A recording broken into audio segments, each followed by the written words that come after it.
Chapter 27.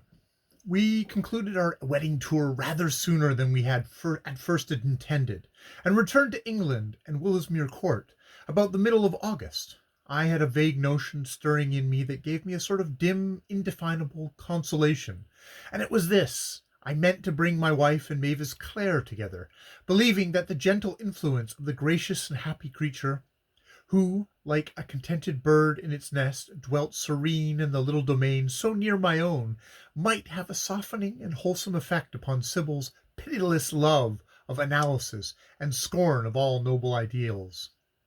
The heat of Warwickshire was at this time intense. The roses were out in their full beauty, and the thick foliage of the branching oaks and elms in my grounds afforded graceful shade and repose to the tired body, while the tranquil loveliness of the woodland and meadow scenery comforted and soothed the equally tired mind.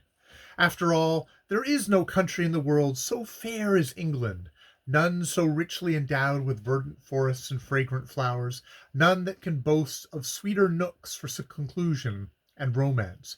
In Italy, that land so overpraised by hysterical poseurs who foolishly deem it admirable to glorify any country save their own, the fields are arid and brown, and parched by the too fervent sun. There are no shady lanes such as England can boast of in all her shires, and the mania among Italians for ruthlessly cutting down their finest trees has not only actually injured the climate, but has so spoilt the landscape that it is difficult to believe at all in its once renowned and still erroneously reported charm. Such a bower of beauty as Lily College was in that sultry August could never have been discovered in all the length and breadth of Italy. Mavis superintended the care of her gardens herself. She had two gardeners who, under her directions, kept the grass and trees continually watered, and nothing could be imagined more lovely than the picturesque old-fashioned house, covered with roses and tufts of jessamine, that seemed to tie up the roof in festal knots and garlands, while around the building spread long reaches of deep emerald lawn and bosky arbors of foliage, where all the most musical songbirds apparently found refuge and delight, and where at evening a perfect colony of nightingales kept up a bubbling fountain of delicious melody. I remember well the afternoon, warm, languid, and still, when I took Sybil to see the woman author she had so long admired.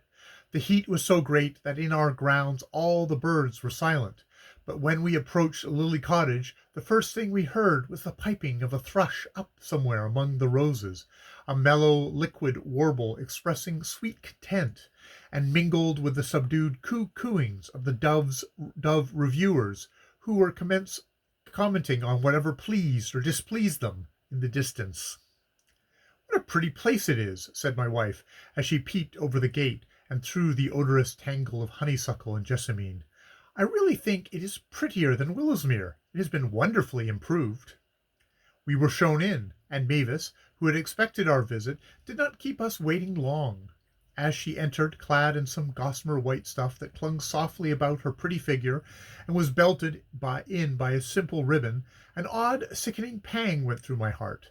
The fair, untroubled face, the joyous yet dreamy student eyes, the sensitive mouth, and above all, the radiant look of happiness that made the whole expression of her features so bright and fascinating, taught me in one flash of conviction all that a woman might be, and all that she too frequently is not. And I had hated Mavis Clare.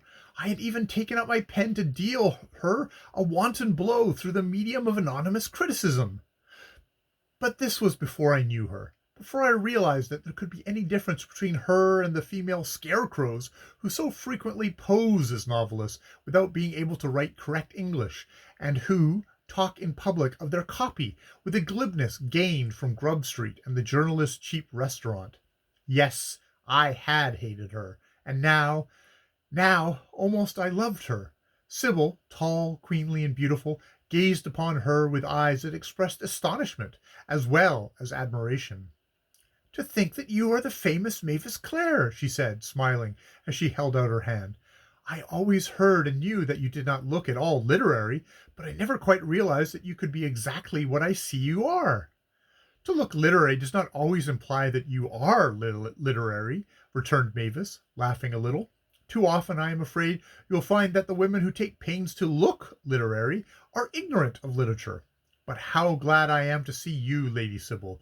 Do you know I used to watch you playing out about on the lawns of at Willowsmere when I was quite a little girl? And I used to watch you, responded Sybil. You used to make daisy chains and cowslip balls in the fields opposite on the other side of the Avon.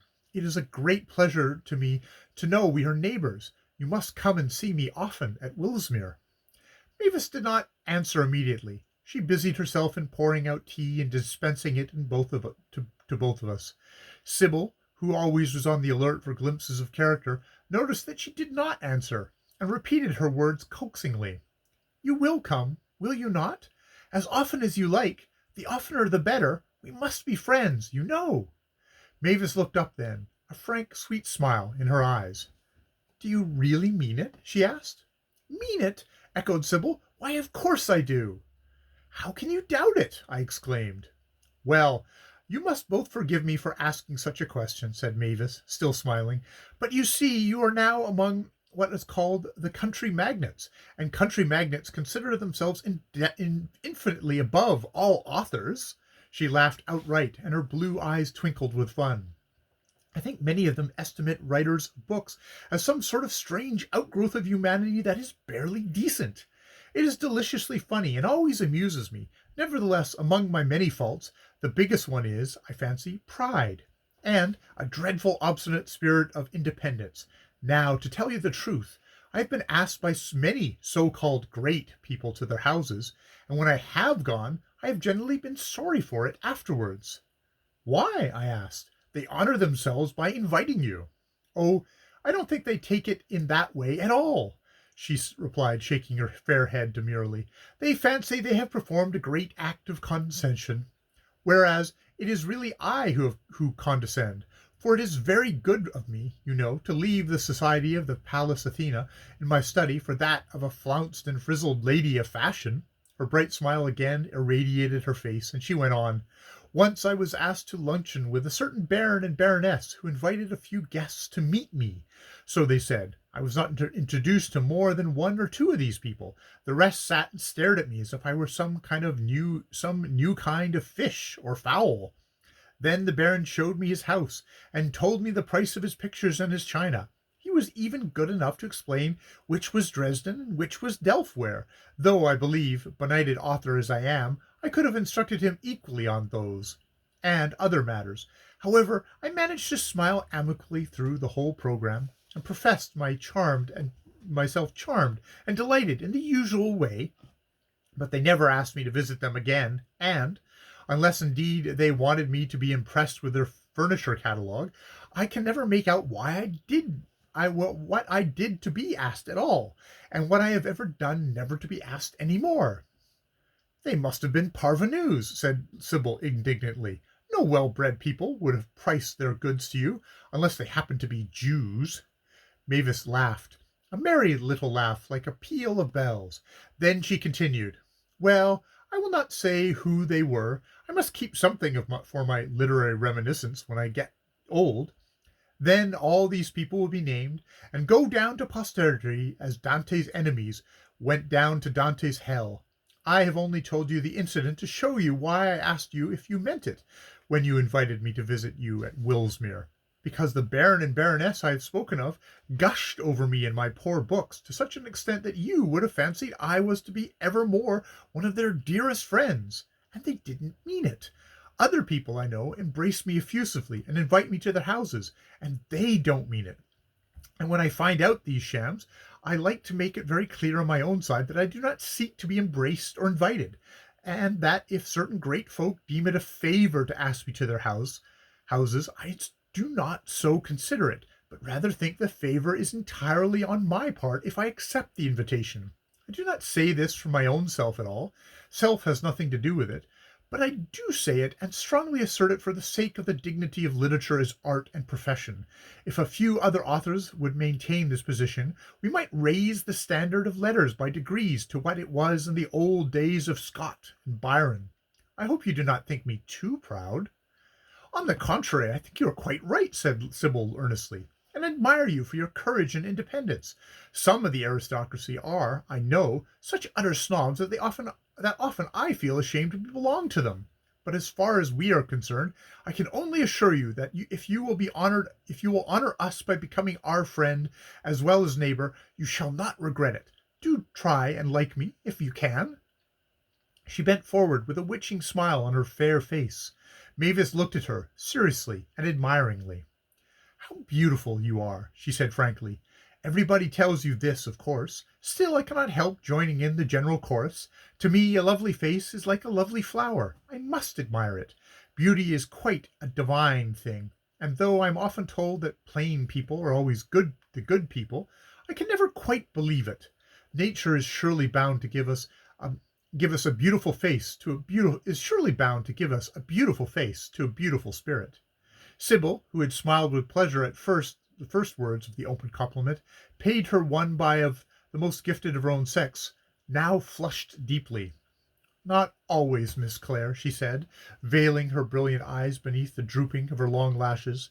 One can imagine a fair fiend as easily as a fair angel.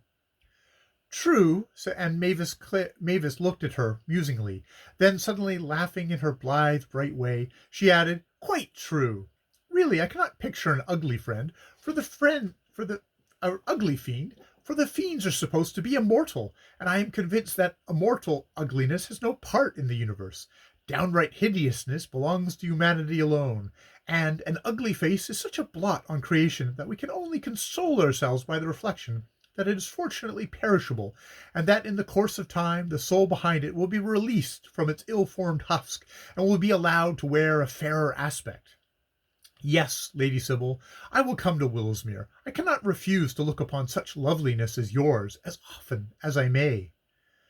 You are a charming flatterer, said Sybil, rising and putting an arm around her in that affectionate, coaxing way of hers, which seemed so sincere, and which so frequently meant nothing. But I confess I prefer to be flattered by a woman rather than a man. Men say the same thing to all women. They have a very limited repertoire of compliments, and they will tell a fright she is beautiful if it happens to serve their immediate purpose. But women themselves can so hardly be persuaded to admit that any good qualities exist either inwardly or outwardly in one another, that when they do say a kind or generous thing of one of their own sex, it is a wonder worth remembering. May I your study? May I your study? Mavis willingly assented, and we all three went into the peaceful sanctum where the marble phallus presided, and where the dogs Trixie and Emperor were both ensconced. Emperor sitting on his haunches and surveying the prospect from the window, and Trixie with a most absurd air of importance, imitating the larger animal's attitude precisely, at a little distance off. Both creatures were friendly to my wife and to me, and while Sybil was stroking the St. Bernard's massive head, Mavis said suddenly, Where's the friend who came with you here first? Prince Romanez. He is in St. Petersburg just now, I answered, but we expect him in 2 or 3 weeks to stay with us on a visit for some time. He is surely a very singular man, said Mavis thoughtfully. Do you remember how strangely my dogs behaved to him? Emperor was quite restless and troublesome for 2 or 3 hours after he had gone. In a few words she told Sybil the incident of the St. Bernard's attack upon Lucio.